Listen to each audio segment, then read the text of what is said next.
Selamat datang kembali di video ketiga dalam pembahasan fitur workshop untuk peer assessment. Saya Dewa Bayu dari Pusat Inovasi Pembelajaran LP3M Udayana. Nah, pada video yang kedua sebelumnya kita sudah mencoba dari fase kedua, yaitu submission phase. Pada fase tersebut kita mengalokasikan atau memberikan jadwal dari penugasan peer assessment tersebut, ya.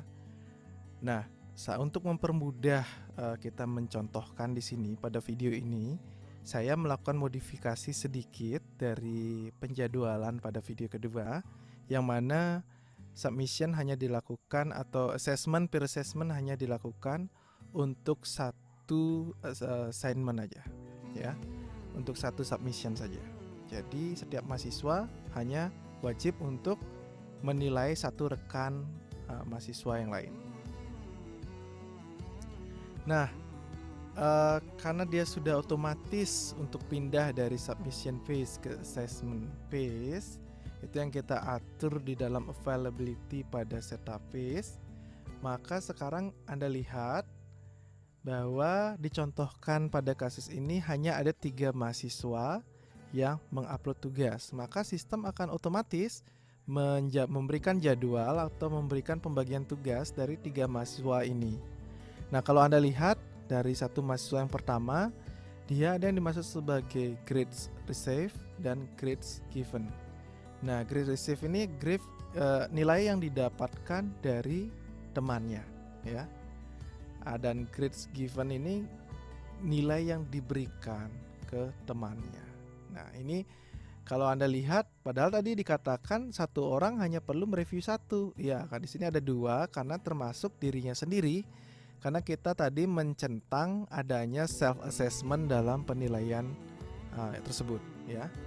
Seperti itu, dan dosen tidak perlu melakukan konfigurasi apa pada fase ketiga ini, beda dengan pada fase pertama ataupun kedua sebelumnya. Oleh karena itu akan lebih baik kalau kita melihat dari sisi mahasiswanya. Nah, kembali lagi ini adalah contoh dari mahasiswa. Kemudian saya akan memberikan nilai. Nah, sekarang di sini terlihat, ya, bahwa kalau tadi belum fase dari assessment, maka tidak ada yang harus di-assess, tapi sekarang ada 2. Yang pertama ini NIM-nya 03, ya. Jadi yang pertama dia ditugaskan untuk menilai temannya dengan NIM 553. Yang kedua dia diminta untuk menilai dirinya sendiri. Oke, mahasiswa ini akan mencoba untuk menilai temannya dulu dengan cara mengklik assess di sini. Nah, menggunakan fitur rubrik nanti dia bisa memberikan nilai saja sebenarnya sesuai dengan beberapa kriteria yang sudah kita buat, ya, pada fase setup sebelumnya. Dia tinggal memilih opsi-opsi sesuai dengan bukti-bukti yang sudah diberikan oleh rekannya tersebut. Dan kembali lagi ini sifatnya anonymous. Oleh karena itu rekan yang dinilai tidak akan tahu siapa yang menilai pekerjaannya tersebut. Nah, misalnya kita memberi nilai saja setelah kita tentu saja setelah membuka, ya, link dan bukti ini, dia bisa memberikan nilai. Ternyata ini adalah baik, kemudian ini juga baik, dan ini sangat baik, dan harus memberikan komentar. Tulis seperti ini. Ya, tentu saja kembali lagi feedback yang kita harapkan adalah feedback yang konstruktif. Nah, kalau sudah, maka tinggal save dan close. Atau jika dia harus menilai rekan yang lainnya, maka dia bisa save dan show next. Nah, dalam hal ini dia harus menilai dirinya sendiri juga, ya. Oleh karena itu saya pilih yang save dan show next saja. Nah, ini adalah dirinya sendiri. Sebenarnya tampilannya sama saja dengan yang tadi ketika dia menilai rekannya. Hanya saja, ya, kembali lagi dia menilai dirinya sendiri apakah benar pekerjaan yang dia buat sudah sesuai dengan kriteria yang kita tentukan. Silakan, kalau tadi seperti baik. Oke, sekarang saya sangat buruk, jadi dia tidak confidence ya dengan hasil pekerjaannya. Ya seperti itu. Buruk misalnya seperti ini. Dan karena sudah tidak ada lagi yang lain, tidak ada nextnya, jadi saya bisa save dan close. Ya, di sini kelihatan bahwa yang ditugaskan adalah 2 mahasiswa dan kedua ini sudah already grade. Ya, artinya sudah diberikan nilai. Kalau ingin mengganti nilainya bisa reassess selama masih ada waktu ya. Jadi tanya itu ketentuannya. Kalau sudah ada berarti pekerjaannya mahasiswa ini sudah selesai. Kita kembali lagi dari sisi dosen. Nah, kalau kita lihat, saya refresh sekarang. Nah, sudah masuk. Yang tadi adalah NIM 03 menilai NIM 53 ya. Jadi kalau kita lihat NIM 03 memberikan nilainya ke NIM 53 senilai 54 ya. Dan NIM 53 diberikan nilainya oleh NIM 03 54. Nah, itu artinya tabel nilai ini. Jadi seperti itu, dan itu harus dilakukan oleh setiap mahasiswa. Dan jika sudah selesai tahap assessment, maka kita akan masuk ke tahap grading fase. Nah, tadi kita sudah lihat bagaimana mahasiswa dapat menilai rekannya. Nah, sekarang bagaimana dosennya dapat mengintervensi atau juga ikut terlibat dalam penilaian peer assessment tersebut. Jadi tidak hanya rekan mahasiswa saja yang menilai, tapi dosennya juga kalau memang direncanakan untuk menilai bisa melakukan penilaian itu, gitu ya.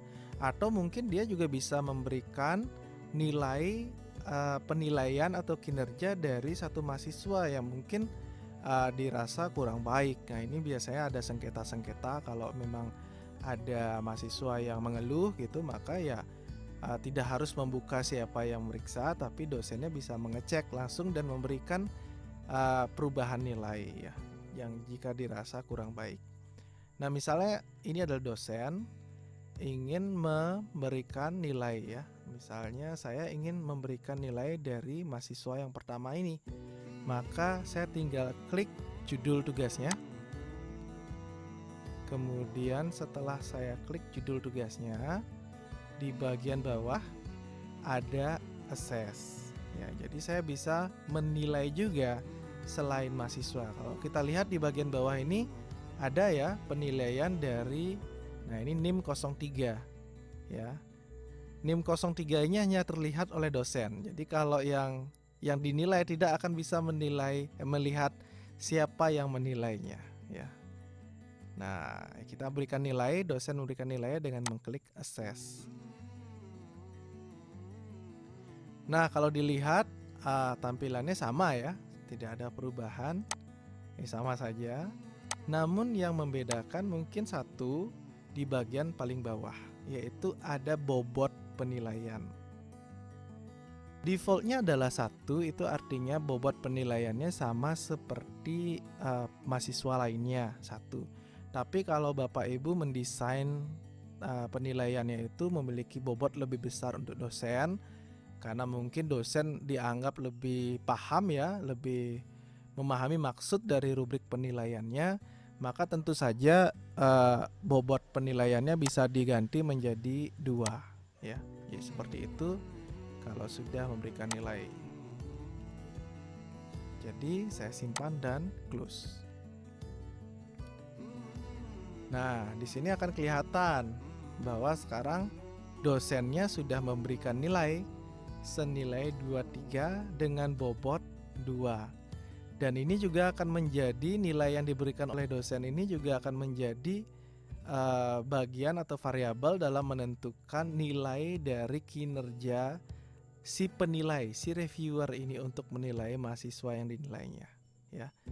Jadi seperti itu yang dilakukan di fase assessment, baik bisa dilakukan yang biasa dilakukan oleh penilaian rekan dari mahasiswa itu sendiri, ataupun intervensi atau pemberian nilai yang bisa dilakukan oleh dosen juga. Baik, demikian video yang ketiga ini. Kita lanjut video terakhir nanti di video berikutnya untuk mengakumulasikan grading evaluation. Pada tahap grading evaluation phase, mengakumulasikan nilai submission dan nilai assessment. Kita ketemu lagi di video berikutnya. Terima kasih.